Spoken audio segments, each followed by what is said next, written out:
Hello there. Ever think about how money flows through your day? From that morning coffee to your bus fare, it's everywhere. So normal, we barely notice.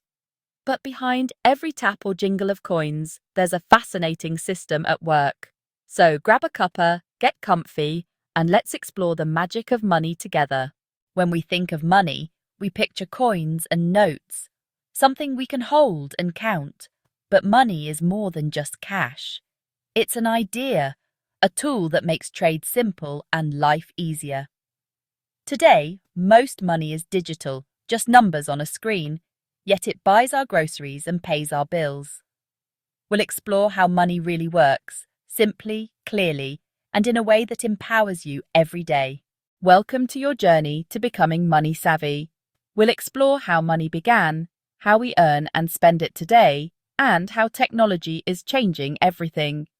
We'll peek inside banks, discover digital payments, and share simple tips to help you feel confident and in control. Ready to get started? Let's dive in and learn together. Picture this, if you will. A world with absolutely no money, none at all. How would you get things? You'd have to swap, wouldn't you? This old way was called barter.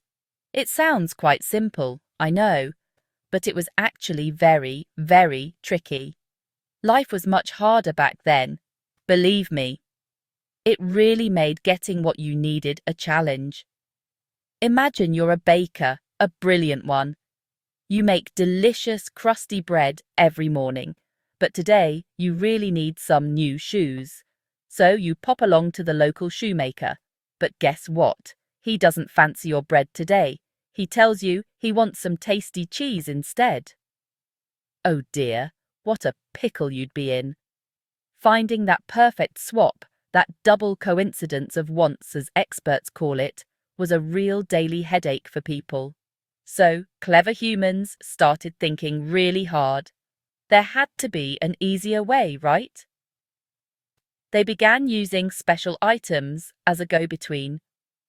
Things that everyone in their community agreed were valuable, like pretty, shiny shells from the seashore, or even useful blocks of good, tasty salt. In some places, it was even livestock. Yes, things like cows or goats were used as early money. It was a basic solution, but a start. These items were definitely a step up. A bit more convenient than just swapping anything for anything. They acted as a common good for easier trade. But even these weren't perfect, were they? Not by a long shot. Imagine trying to pay for a small sweet with a whole cow. Not very practical for your everyday bits and bobs, is it? And salt, well, it could get wet and just spoil. A better, more robust idea was still desperately needed. Then came a truly fantastic idea, a real breakthrough. Using precious metals, think of shiny gold and silver, gleaming beautifully. These metals were perfect in so many ways for this job. They didn't rust away or easily rot like food might. They were also quite rare, you see, not found everywhere. This natural scarcity helped them hold their value really well. It was a big step forward for everyone involved in trade. Life was about to get a little bit simpler. Plus, you could melt these metals down easily and then make them into smaller, standard pieces. This led to the very, very first coins. These often appeared in ancient, faraway lands, like a place called Lydia in modern-day Turkey, thousands of years ago. These new coins were much easier to use for buying things. They made trade a lot smoother and more efficient. No more arguing over how many fish a goat was worth. It was a revolution in how people exchanged goods. These weren't just any old lumps of metal, mind you. Oh no. Rulers and governments started making official coins. They would stamp them with a special, unique mark. Maybe the king's own head, looking very regal. Or a symbol of their strong and powerful state. This important mark guaranteed the coin's actual worth. It showed its weight and its purity were correct. People could finally trust the money they were using. This built huge confidence in the system. But carrying lots of heavy coins around all day? That could still be a bit of a bother, couldn't it? And a bit risky too, if thieves were lurking about.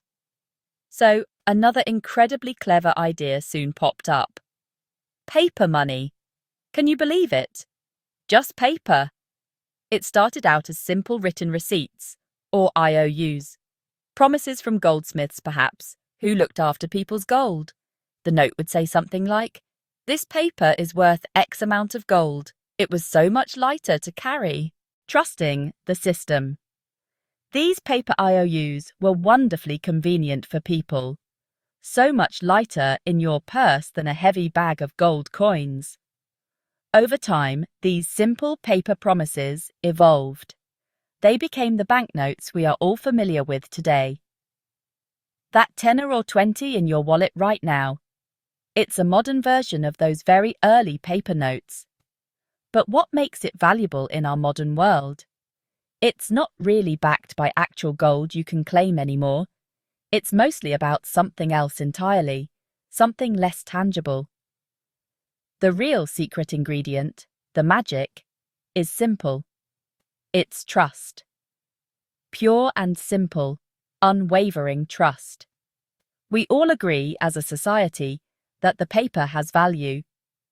A £20 note is just made of special paper and ink. It has very little value in itself, if you think about it. But it works because we all believe it will. We believe it will be accepted by shops and other people. That's the real magic behind how modern money works. It's a shared belief system, really. The government plays an absolutely huge part in this. It officially declares notes and coins as legal tender. What on earth does that mean for us ordinary folk?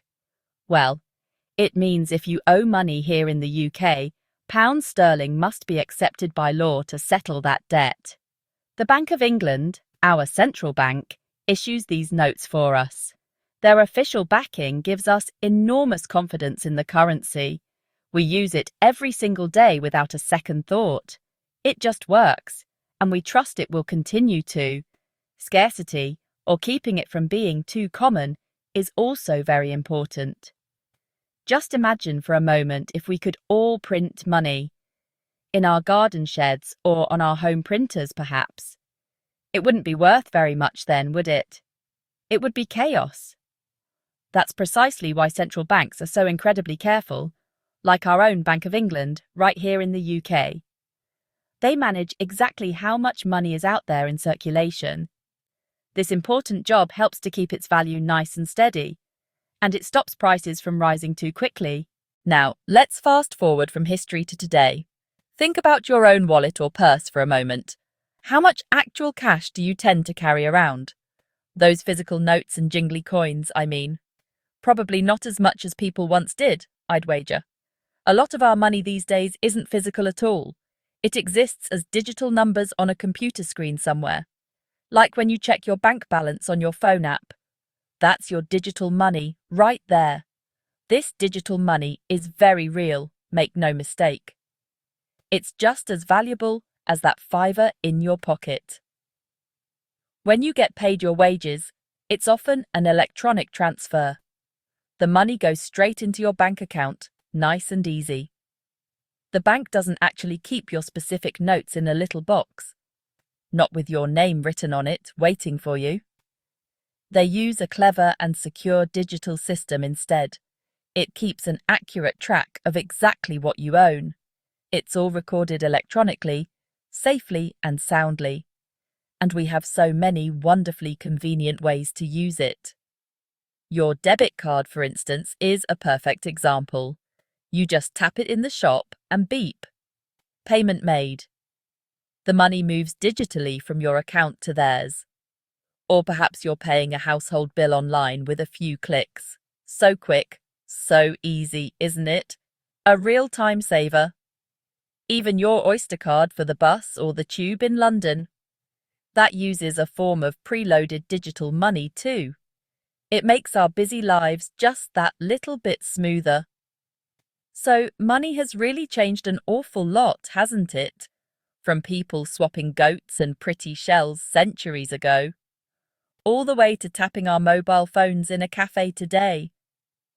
But its main jobs, its core functions, stay pretty much the same. It helps us trade all those goods and services we need. It stores value for us, so we can save for the future. And it gives us a common way to understand and price things. Understanding these different forms helps us all manage it wisely. And that, my friends, is a powerful thing. We've talked about what money is, but how do we actually get it? For most of us, it's all about working, using our skills and time to earn a wage or salary. From NHS nurses to builders and shop assistants, everyone plays a part. We get paid, see our payslip, and sometimes pay tax to support services like the NHS. Some are self-employed, finding their own work and managing finances. Others may receive benefits if they can't work. However you earn, money helps us live our lives. Do you remember your first earnings? For many, it started with pocket money for chores. Those jingling coins felt like a fortune. Then came part-time jobs, paper rounds, stacking shelves, babysitting, teaching us responsibility and independence. That first paycheck brought real pride. Earning your own money is a powerful, unforgettable feeling. We work hard, get paid, and that money isn't just for looking at. It lets us swap our time for things we need and want. Goods are the things you buy, like food or gadgets. Services are things people do for you, like haircuts or car repairs. When you spend, you pay for others' work, creating a cycle that keeps our economy moving. When it comes to spending our hard-earned cash, we all face the same question: what's a need and what's a want? Needs are essentials, like rent, bills, and food. Wants are the extras, like takeaways, gadgets, or a night out. Balancing both is key. Careful planning helps us cover our needs and enjoy a few wants along the way. So, we've explored how we earn our money through various kinds of work, and then how we spend it on all those essential needs and enjoyable wants. But it's really important to remember that earning and spending aren't just separate activities that we do in isolation. Oh no, they are deeply connected, part of a much bigger picture, a constant flow of money that moves around us all the time. Think of it like a current in a river, always moving, always connecting different points. Your spending directly impacts someone else's earnings, and vice versa. Let's take a really simple, everyday example. Imagine you pop into your local coffee shop and buy a lovely frothy cappuccino for, say, £3. That £3 doesn't just disappear into thin air or sit in the till forever. A portion of it will go towards paying the wages of the friendly barista who served you. Another bit will help the cafe owner pay their rent for the shop, their electricity bill, and buy more coffee beans from their supplier. That supplier, in turn, pays their staff and buys beans from farmers. It's a chain reaction. This continuous flow of money, from your pocket to the cafe, then onwards to its staff and suppliers, is what keeps our local communities and the entire UK economy ticking over. Every time you buy your groceries at the supermarket, get your car serviced at the local garage, or pay for a ticket at the cinema, you are participating in this economic activity.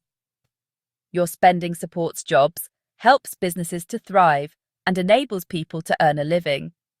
It means that the garage mechanic can then afford to buy their own groceries, and the cinema worker can pay for their bus fare. Understanding this interconnectedness is really quite empowering, I think. It shows that our individual financial actions, even small ones, have a ripple effect.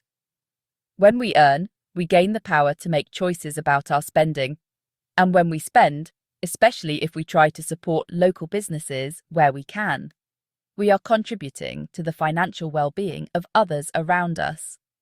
Seeing how earning and spending link together helps us appreciate the value of money not just for ourselves, but as a vital part of how our society functions and prospers.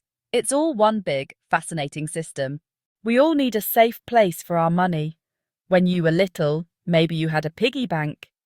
Banks are the grown-up, super safe version, protecting your cash from fire, theft, and more. In the UK, banks are regulated and your money's protected by the FSCS, giving you peace of mind. Plus, banks make life easier, paying bills, receiving wages, and helping you save for the future. When you deposit money in the bank, it doesn't just sit in a vault. Banks lend it out to people buying homes, cars, or starting businesses and charge interest. How they make money. They keep a fraction of deposits ready for withdrawals, so your money is safe and working for you. And sometimes, you even earn a little interest as a thank you for saving. Remember when shopping meant pulling out cash or coins? Now, most of us tap cards or phones. Digital money is everywhere. Payments move instantly. No notes or coins needed. It's fast, convenient, and easy to track spending. But as we go digital, it's important everyone can pay their way, cash or card. Remember when banking meant rushing to the branch before it closed? Those days are gone. Now, online and mobile banking put your finances at your fingertips, anytime, anywhere. With just a tap, you can check balances, transfer money or pay friends, right from your pocket. And with contactless payments, spending is faster and easier than ever. Money has changed a lot, from shells and coins to paper notes, and now digital payments. Cryptocurrencies like Bitcoin are a new kind of digital money, not controlled by banks and can be risky, but exciting. Even central banks are exploring digital currencies, like a digital pound.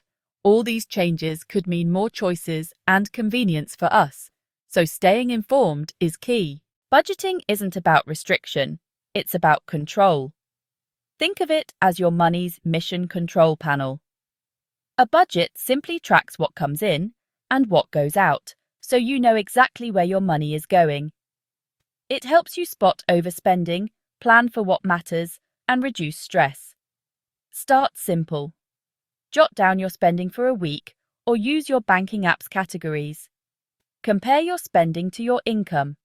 See if it matches your priorities. Notice any surprises, maybe a forgotten subscription or too many takeaways.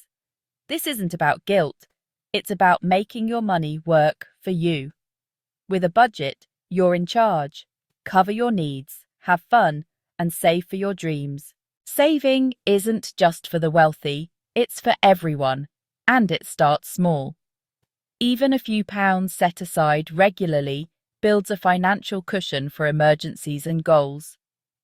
Your first target: an emergency fund for life's surprises, so you don't rely on expensive credit. Pay yourself first.